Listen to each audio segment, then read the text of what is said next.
Telangana state के formation day के जश्न के माहौल में हर तरफ टीआरएस पार्टी के कारकुन कुछ न कुछ फलाही खिदमात में मसरूफ नजर आए। मुसरमबाग से खबर है कि टीआरएस पार्टी के लोगों ने जनाब मोहम्मद आजम अली की सदारत में एक ब्लड डोनेशन कैंप मुनक्किद किया, जिसमें बहुत सारे लोगों ने हिस्सा लिया। डे का सबको मुबारकबाद देते हुए, जैसा तेलंगाना स्टार्ट हुआ 2001 से, हर एक केसीआर साहब जितना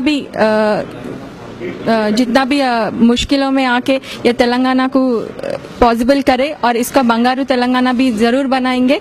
जैसा हम यहाँ पे आज तेलंगाना 3rd ईयर का सेलिब्रेशन कर रहे हैं, हम यहाँ पे मुसरमबाग डिवीजन में सभी आजमना और कमर भाई और सभी लीडरों के साथ यहाँ पे ब्लड कैंप स्टार्ट करे हुए हैं। यहाँ पे बहुत सक्सेसफुल चल रहा है और फिर एक बार सभी को, हमारे पूरे तेलंगाना के हर एक वासियों को तेलंगाना फॉर्मेशन डे का मुबारक।